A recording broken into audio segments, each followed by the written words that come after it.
Hello, welcome back to my YouTube channel. ಇನ್ನೂ ಯಾರ್ಯಾರು ನನ್ನ ಚಾನಲ್ನ ಸಬ್ಸ್ಕ್ರೈಬ್ ಮಾಡಿಲ್ಲ, ಪ್ಲೀಸ್ ನನ್ನ ಚಾನಲ್ನ ಸಬ್ಸ್ಕ್ರೈಬ್ ಮಾಡಿ. ಹಾಗೆ ಪಕ್ಕದಲ್ಲಿರುವಂಥ ಬೆಲ್ಲೈಕನ್ನು ಕ್ಲಿಕ್ ಮಾಡಿ. ಇವತ್ತಿನ ವಿಡಿಯೋ ಏನಪ್ಪ ಅಂದರೆ, ಹೋಟೆಲಲ್ಲಿ ಮಾಡೋ ಥರ ವಡಪಾವನ್ನ ಮನೆಯಲ್ಲಿ ಮಾಡೋದು ಹೇಗಂತ ಹೇಳ್ಕೊಡ್ತೀನಿ. ಇದನ್ನು ಮಾಡೋದಕ್ಕೆ ಒಂದು 4 ಆಲೂಗಡ್ಡೆನ ಒಂದರಲ್ಲಿ 2 ಭಾಗ ಮಾಡಿಕೊಂಡು ಒಂದು ಕುಕ್ಕರಲ್ಲಿ ಹಾಕಿ ಕುದಿಯೋಕೆ ಇಟ್ಬಿಡಿ. ಆಲೂಗಡ್ಡೆನ ಜಾಸ್ತಿ ಮೆತ್ತಗೆ ಮಾಡ್ಕೋಬಾರ್ದು. ಒಂದು 3 ವಿಸಲ್ ಸೀಟಿ ಕೂಗಿದ್ಮೇಲೆ ಗ್ಯಾಸ್ನ ಆಫ್ ಮಾಡಿಬಿಡಿ. ಯಾಕೆಂದರೆ ಅದು ಆಲೂಗಡ್ಡೆ ಜಾಸ್ತಿ ಕುದ್ರೆ ಫುಲ್ ನೀರು ನೀರು ಥರ ಆಗೋಗುತ್ತೆ. ಅದಕ್ಕೋಸ್ಕರ ಸ್ವಲ್ಪ 3 ವಿಸಲ್ ಅಷ್ಟೇ ಕೂಗಿಸ್ಕೋಬೇಕು. ಆಮೇಲೆ ಅದು ಆರಕ್ಕೆ ಬಿಡಬೇಕು ಆಲೂಗಡ್ಡೆನ. ಪ್ಲೀಸ್ ಇನ್ನೂ ಯಾರ್ಯಾರು ನನ್ನ ಚಾನಲ್ನ ಸಬ್ಸ್ಕ್ರೈಬ್ ಮಾಡಿಲ್ಲ, ಪ್ಲೀಸ್ ನನ್ನ ಚಾನಲ್ನ ಸಬ್ಸ್ಕ್ರೈಬ್ ಮಾಡಿ, ನನಗೂ ಸಪೋರ್ಟ್ ಮಾಡಿ. ಇದೇ ಥರ ವಿಡಿಯೋಸ್ ಮಾಡ್ತಾ ಇರ್ತೀನಿ.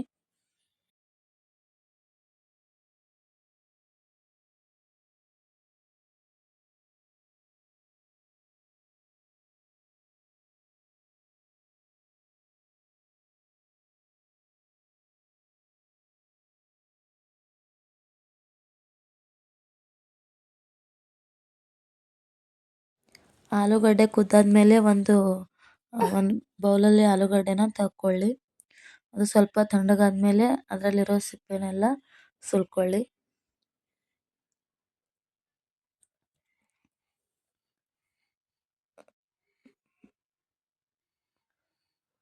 ಅಷ್ಟು ಆಲೂಗಡ್ಡೆದು ಸಿಪ್ಪೆದೆಲ್ಲ ಸುಲ್ಕೊಂಡಾದ್ಮೇಲೆ ಅದನ್ನು ಕೈಯಿಂದನೇ ಮೆತ್ತಗೆ ಮಾಡಿ.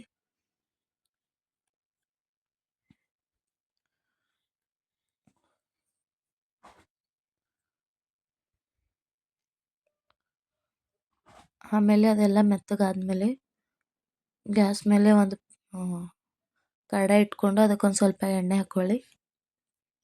ಎಣ್ಣೆ ಒಂದು ಸ್ವಲ್ಪ ಕಾದಾದ್ಮೇಲೆ ಅದಕ್ಕೆ ಒಂದು ಸ್ವಲ್ಪ ಸಾಸಿವೆ ಜೀರಿಗೆನ ಹಾಕ್ಕೊಳ್ಳಿ.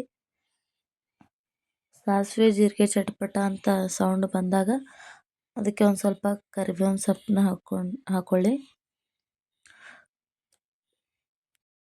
ಆಮೇಲೆ ಅದಕ್ಕೆ ಒಂದು 4 ಎಸಳಾಗೋಷ್ಟು ಬೆಳ್ಳುಳ್ಳಿನ ಸಣ್ಣದಾಗಿ ಕಟ್ ಮಾಡಿಕೊಂಡು ಹಾಕ್ಕೋಬೇಕು. ಬೆಳ್ಳುಳ್ಳಿ ಹಾಕೋದ್ರಿಂದ ತುಂಬ ಟೇಸ್ಟ್ ಆಗುತ್ತೆ. ಆಮೇಲೆ ಒಂದು 4-5 ಆಗೋಷ್ಟು ಮೆಣಸಿನ್ಕಾಯಿನ ಚಿಕ್ಕದಾಗಿ ಕಟ್ ಮಾಡಿಕೊಂಡು ಹಾಕ್ಕೊಳ್ಳಿ. ನಿಮ್ಮ ಖಾರ ಎಷ್ಟು ಬೇಕಾಗುತ್ತೋ ಅಷ್ಟು ಮೆಣಸಿನ್ಕಾಯಿನ ಹಾಕ್ಕೋಬೇಕು. ಆಮೇಲೆ ಅದಕ್ಕೆ ಒಂದು ಸ್ವಲ್ಪ ಕೊತ್ತಂಬರಿ ಹಾಕ್ಕೊಂಡು ಚೆನ್ನಾಗಿ ಕಲಿಸ್ಕೋಬೇಕು.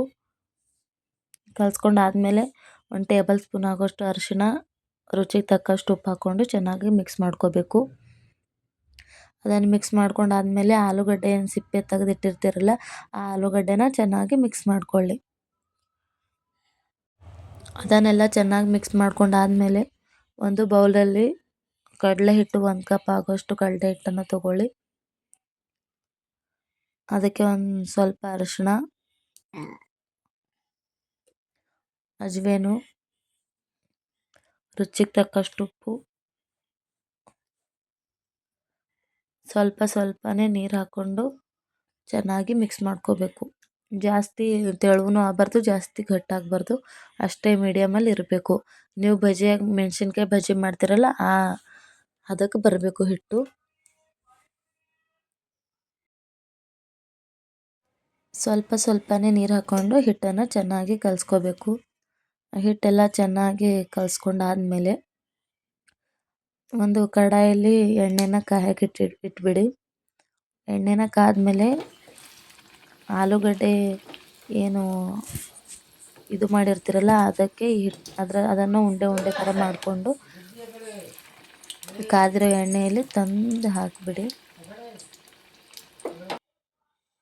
ಗ್ಯಾಸ್ನ ಲೋ ಫ್ಲೇಮಲ್ಲಿ ಇಟ್ಟು ಬೇಯಿಸ್ಕೋಬೇಕು. ಯಾಕಂದರೆ ಜಾಸ್ತಿ ಹೈ ಫ್ಲೇಮಲ್ಲಿ ಇಟ್ಟಿದ್ರೆ ಅವು ಒಳಗಡೆಯಿಂದ ಬೇಯ್ದಿರಲ್ಲ. ಲೋ ಫ್ಲೇಮಲ್ಲಿ ಇಟ್ಕೊಂಡು ಚೆನ್ನಾಗಿ ಬೇಯಿಸ್ಕೊಳ್ಳಿ.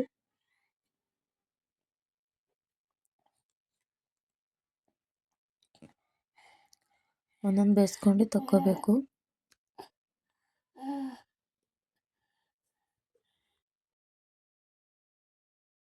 ಅದನ್ನೆಲ್ಲ ಬೇಯಿಸ್ಕೊಂಡಾದ್ಮೇಲೆ ಗ್ಯಾಸ್ ಮೇಲೆ ಒಂದು ತವ ಇಟ್ಕೊಂಡು ಅದಕ್ಕೆ ಸ್ವಲ್ಪ ಎಣ್ಣೆನ ಹಚ್ಬಿಟ್ಟು ಪಾವನ್ನ ಬೇಯಿಸ್ಕೊಳ್ಳಿ. ಜಾಸ್ತಿ ಏನು ಬೇಯಿಸ್ಕೋಬಾರ್ದು, ಸ್ವಲ್ಪ ಸ್ವಲ್ಪ ಪಾವನ್ನ ಚೆನ್ನಾಗಿ ಕೆಳಗೆ ಮೇಲೆ ಸ್ವಲ್ಪ ಎಣ್ಣೆ ಹಚ್ಚಿ ಬೇಯಿಸ್ಕೊಳ್ಳಿ.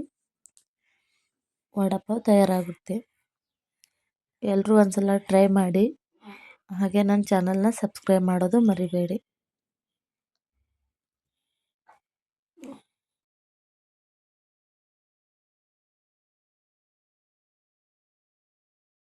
ನನ್ನ ಚಾನಲ್ನ ಇನ್ನೂ ಯಾರ್ಯಾರು ಸಬ್ಸ್ಕ್ರೈಬ್ ಮಾಡಿಲ್ಲ, ಪ್ಲೀಸ್ ನನ್ನ ಚಾನಲ್ನ ಸಬ್ಸ್ಕ್ರೈಬ್ ಮಾಡಿ.